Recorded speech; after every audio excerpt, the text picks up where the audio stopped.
खान माशाअल्लाह एक बार फिर से शुरू हुए हैं।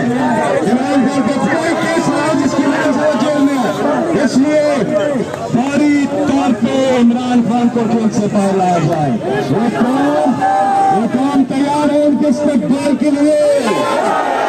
हम मिलकर इमरान खान का इस्तकबाल करेंगे और यौम तशक्कुर इमरान खान की मौजूदगी में हम यौम तशक्कुर मनाएंगे और इमरान खान को बुलाएंगे और वो पोडियम पर आएंगे और आपसे खिताब करेंगे और आपने किस तरह से बुलाएंगे मैं यहाँ से बोलूंगा, आप यहाँ से रिपीट करेंगे।